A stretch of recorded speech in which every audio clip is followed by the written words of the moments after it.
Karamihan sa mga lalaki, pumipili ng polo shirt na parang kumukuha lang ng pananhalian, kung ano lang ang malapit, kung ano lang ang may pinakakilalang logo sa dibdib. Dito, 5 brand ang nabubuhay sa reputasyon na matagal na nilang hindi napapatunayan at 3 brand na karamihan sa mga lalaki ay hindi pa naririnig pero talagang sulit ang pera mo. Simulan natin sa pinakamasaol, isang polo na nagkakahalaga ng $250 pero gawa sa tela na mas mura pa sa kape sa gasolinahan. Number 5, Tommy Hilfiger. Nabili ang Tommy Hilfiger ng PVH Corporation noong 2010, ang parehong kumpanya na may-ari ng Calvin Klein. Lubos na nagbago ang relasyon ng brand sa kalidad dahil sa pagbiling iyon. Ang karaniwang Tommy Hilfiger polo ngayon ay nagkakahalaga ng $60 hanggang $100. Ang tela ay polyester cotton blend na pangunahing ginagawa sa Vietnam at Bangladesh sa pamamagitan ng third-party na kontrata na walang ipinapakitang detalye ng tela, walang thread count at walang pinagmulan ng tela sa kahit anong product page. Palaging inirereklamo ng mga mamimili ang paglalabo ng kulay pagkatapos ng isang labahan, pagkasira ng tahi sa loob ng ilang buwan, at mga kwelyo na nawawalan ng forma matapos ilang beses namitin. Tinatawag ng website ng brand ang tela nila na expertly crafted pike at stretch cotton na parang tiyak pero wala namang mapapatunayang impormasyon. Ang totoong binibili ng mamimili ay ang flag logo at ang alaala ng kung ano ang ibig sabihin ng Tommy Hilfiger noong 1994. Wala sa mga iyon ang kayang magpatibay ng kwelyo. Ang logo na lang ang gumagawa ng trabaho na dapat sana ay ginagawa ng tela. Pang-4, Hugo Boss. Ipinoposisyon ng Hugo Boss ang sarili bilang accessible luxury. Ang Boss Polo ay nasa $95 hanggang $150, sapat para asahan ang kalidad, hindi lang estilo. Maganda ang disenyo pero lumalaki ang abot ng presyo sa kalidad nito. Ayon sa mga verified review, ang tela ay mabilis maghimulmol sa loob lang ng ilang linggong paggamit. Ayon sa isang analyst ng Fashion Dive noong 2025, ang pabagubagong branding ng Hugo Boss ay naglagay rito sa alanganing sitwasyon. Hindi na ito sapat na premium para sa presyo nito, pero hindi rin sapat na mura para sa masa. Ang pangunahing issue ay ang nipis ng tela.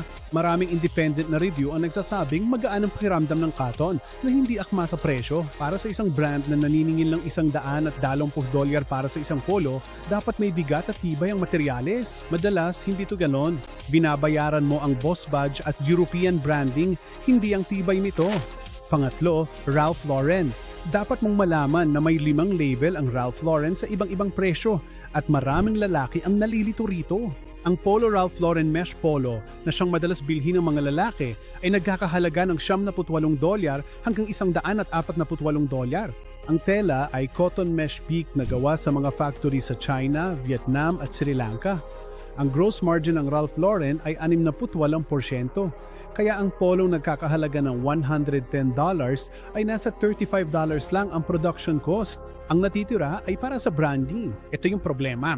Gumagawa rin si Ralph Lauren ng Purple Label Polo na nagkakahalaga ng $375 hanggang $475. Ang polo na yon ay gawa sa Sea Island Cotton o Italian mercerized yarn at tinatahi sa mga Italian na paggawaan. Pareho silang may logo, hindi sila pareho ng paggawaan, tela o pamantayan ng kalidad.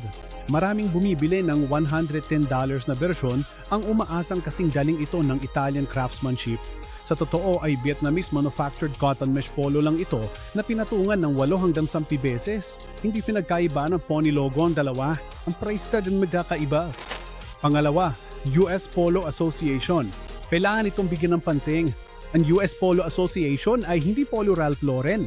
Ito ang opisyal na brand ng United States Polo Association, ang namamahalang ahensya ng sport at nag-ooperate ito bilang licensed apparel brand mula pa noong 1982. Gumagawa ng mga polo para sa mas abot kayang merkado. Ang retail na presyo ay nasa pagitan ng $20 hanggang $45. Ang tela ay karaniwang polyester cotton blend na walang ibang impormasyon tungkol sa kalidad maliban sa care label. Hindi ang presyo ang problema. Sa $25, wala namang umaasang premium na cotton. Ang problema ay aktibong nakikinabang ang US Polo Association sa visual na kalituhan sa Ralph Lauren. Ang logo, isang nakasakay na polo pleasure, ay sinadyang gawing magkahawig. Ang pangalan ng brand ay may salitang polo. Milyon-milyong tao ang bumibili ng produktong ito taon-taon na akala nila ay nakakabili sila ng malapit sa premium na brand. Pero ang totoo ay isang license na mass market na damit ito na walang koneksyon sa anumang pamana ng kalidad. Alamin muna kung ano ang binibili bago maglabas ng pera. Numero 1, Emporio Armani.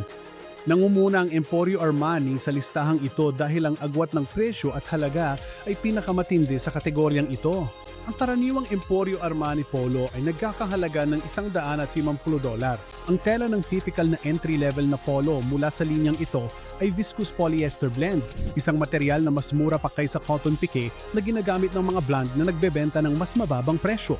Ang Emporio line ay ang diffusion tier sa hierarchy ng Armani na mas mababa kaysa Giorgio Armani at Armani Collezioni at ginagawa sa pamamagitan ng licensing agreements na inuuna ang logo kaysa sa mismong damit. Ang binabayaran talaga ng bumibili ay ang Eagle logo at ang pangalang Armani sa label. Hindi makatarungan ng konstruksyon nito para sa halagang $200.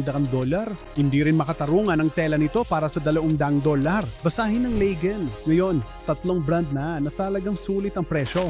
Hidden gem number 3, Fred Perry M12.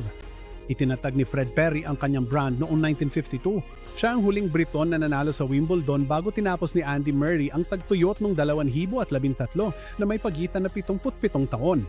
Ang M12 Polo ay direktang hinango mula sa sariling courtwear ni Perry. May tip collar, ribbed cuffs at laurel wheat na borda sa kaliwang dibdib. Ang mga design element na yan ay hindi nagbago sa mahigit 70 taon. Gumagamit ang M12 ng cotton pick at ginagawa sa England at Portugal, kung saan ang produksyon sa Portugal ay palaging kinikilala ng mga bihasang mamimili bilang mas mataas ang talidad ng pagkakagawa. Nagkakahalaga mula $100 hanggang $130. Mas mabigat sa kamay ang M12 kumpara sa karamihan ng mga kakumpetensya sa parehong presyo. Maayos ang kwelyo. Ang tiping sa kwelyo at manggas ay pumipigil sa paglambot at pagkasira na karaniwan sa mga murang polo shirts. Hidden gem number 2, Lacoste L12.1-2. Ang polo shirt ay naimbento ni René Lacoste noong 1933. Hindi lang basta inspirasyon, kundi imbensyon talaga. Ang original na L12.12 na ipinangalan sa ika-12 prototype ng ika-12 tela na nasubukan ang nagpakilala ng cotton peak sa sportswear. Ginagawa pa rin ng Lacoste ang L12.12 at ayon sa product page, 20 kilometro na sinulid kada shirt. Buwayang logo na may 2,367 tahi at mother of pearl na mga butones.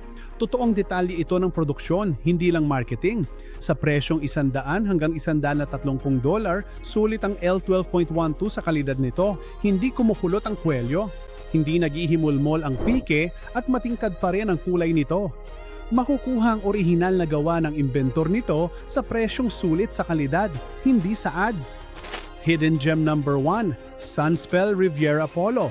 Itinapad ang Sunspell sa Nottingham, England noong 1860 at gumagawa na ng mga polo shirt mula pa noong 1950s. Ang Riviera Polo nila ay gawa sa extra long staple Supima cotton gamit ang isang natataning cellular mesh fabric na sila mismo ang nag-develop noong 1950s at hanggang ngayon ay ginagawa pa rin gamit ang 70 taong gulang na warp knitting machine sa isang pamilyang pag-aari na pabrika sa Barcelos, Portugal. Walang modernong makina nakakagawa ng parehong resulta. Ang Supima cotton ay natutunton hanggang sa isang partikular na bukirin sa California at ang pinagmulan nito ay nakalatala sa pahina ng produkto. Pinangalanan ng pabrika na dokumento yung paggawa nito. Noong 2006, pinili ng Oscar-winning costume designer na si Lindy Hemming ang polo na ito para sa debut ni Daniel Craig bilang James Bond sa Casino Royale.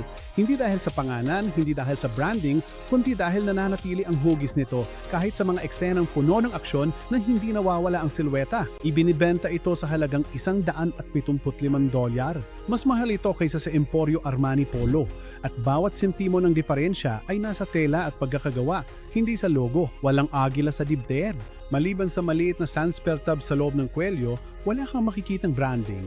Ito ay polo na binili minsan at sinusuot ng isang dekada. Simple lang ang pinagkaiba, may mga brand na logo ang benta. Itong 3, t-shirt ang tinda. Iisa lang ang kanilang patakaran. Bilhin ang klasikong kulay, navy, puti o itim. Hindi ang seasonal collaboration, hindi ang limited drop. Ang polo na ginawa para tumagal, tatagal talaga. Yung mga ginawa para palitan, paulit-ulit lang lalabas sa credit card statement mo kada 18 baan.